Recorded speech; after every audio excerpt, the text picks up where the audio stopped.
Alors, le résultat d'apprentissage aujourd'hui était de revoir le taux de variation moyen ou bien le présenter dans un format d'où ce on peut l'utiliser en MHF4U. OK? Donc, soyez pas surpris, vous allez voir que le taux de variation moyen, c'est exactement la pente que vous avez vue lorsque vous étiez euh, en, en 10e année, en 10e et en 9e année.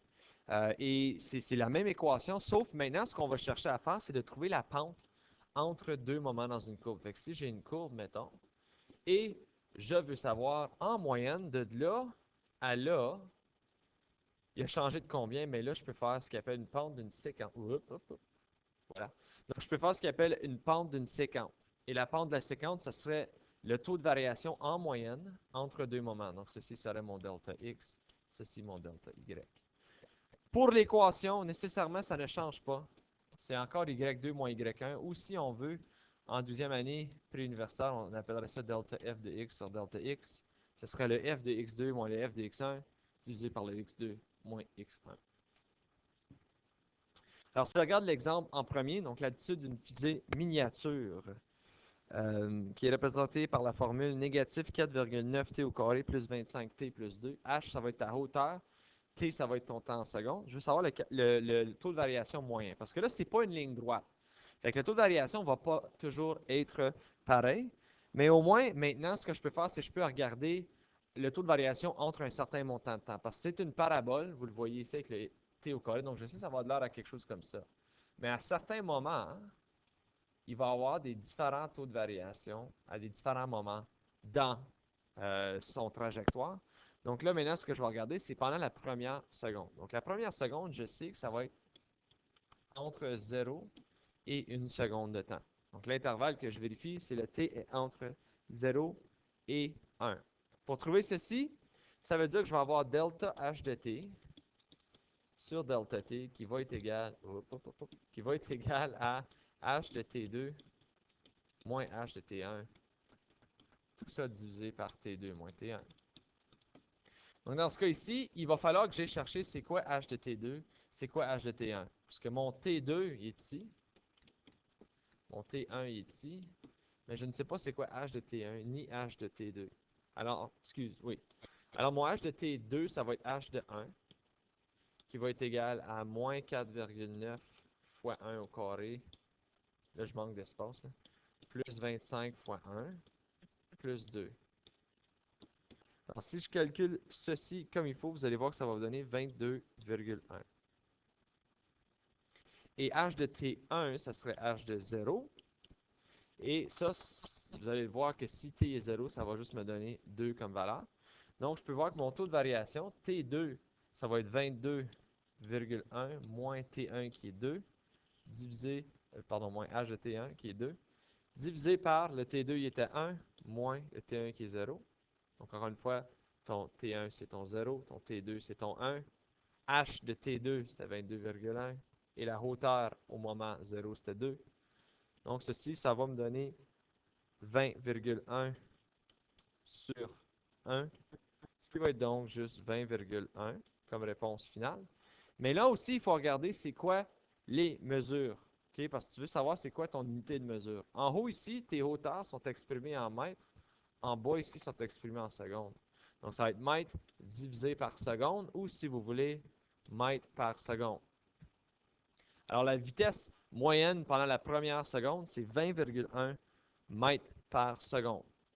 Pour la deuxième seconde, on peut vérifier maintenant entre la première et la deuxième seconde. Donc là, c'est entre 1 et 2. Alors, n'oubliez pas, ça serait ton T1 maintenant. Ça serait ton T2. J'ai déjà trouvé que H de mon T1, donc H de 1, c'est 22,1. Faut quand même que je trouve H de 2. Parce que ça va être delta H de T sur delta T qui va être égal à H de... Fait que ton T2, ça va être H de 2 moins ton T1 qui va être H de 1. Tout ça divisé par 2 moins 1. Parce que ton T2, c'est 2. Ton T1, c'est 1. Alors, je vais trouver c'est quoi H de 2. Donc, ça, c'est moins 4,9 fois 2 au carré. Tout ça plus 25 fois 2. Tout ça plus 2. Si vous faites tous ces calculs-là, vous allez découvrir que c'est 32,4 qui va être ton H de 2. Alors maintenant, je peux faire H2, c'est 32,4 moins H1 qui est 22,1 sur 2 moins 1. Suite à la soustraction, vous allez voir que ça donne 10,3 sur 1, qui est donc 10,3 mètres par seconde comme vitesse à ce moment entre la première et la deuxième seconde. Donc on peut voir que le taux de variation est différent. Aussitôt que la fusée se fait lancer, elle s'en va à 20,1 mètres par seconde en moyenne pendant la première seconde. Et pendant la deuxième seconde, ou entre la première et deuxième seconde si vous voulez, elle s'en va à 10,3 mètres par seconde. Donc on peut déjà voir que la gravité va commencer à faire son effet. Au début, on l'a lancé vraiment fort, mais éventuellement, elle va ralentir. Le deuxième exemple, ça fait que j'ai mon ami Pierre qui va vider l'eau contenue dans une baignoire à remous. La baignoire elle contient 1500 litres d'eau. Il faut 2 heures pour la vider entièrement. Donc, le volume d'eau qu'il va avoir dans la baignoire V de T est représenté par l'équation ici. OK? Donc, V, c'est le volume en litres. T, c'est le moment en minutes auquel c'est en train de se vider. Et T est entre 0 et 120. La raison pour laquelle c'est entre 0 et 120, c'est que ça prend 2 heures pour la vider. Donc, T ne peut pas exister après 120. Moi, je veux savoir c'est quoi le taux de variation moyen du volume pendant les 2 heures. OK, donc pendant les 2 heures, ça veut dire nécessairement, moi, tu sais quoi? Oui. OK, pendant les 2 heures, on va aller avec pendant la deuxième heure, juste pour le fun. OK? Parce que ça risque de donner une réponse différente. Puis je vous demanderai de corriger ceci dans vos notes si ce n'est pas corrigé par le temps que vous le recevez. Alors, pendant la deuxième heure, on sait que ça veut dire c'est entre 60 et 120.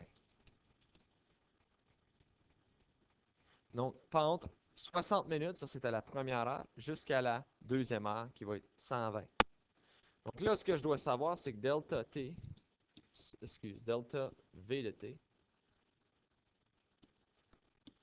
divisé par delta T, ça va être V de T2, il est ici. Là.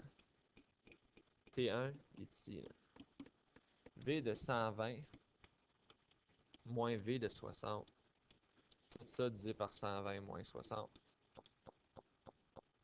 Donc, je vais aller chercher c'est quoi V de 60 pour commencer. Ça va me donner 1 neuvième fois 120 moins 60, tout ça au carré. Une fois que vous avez terminé vos calculs, vous allez voir que ça va donner 400 litres. Donc, je sais qu'à 60 secondes, il va rester 400 litres.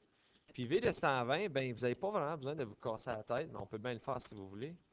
1 sur 9 fois 120 moins 120 au carré. Une fois que vous avez fait vos calculs, vous allez réaliser qu'il reste 0 litres. Parce qu'après 2 heures, c'est complètement vidé.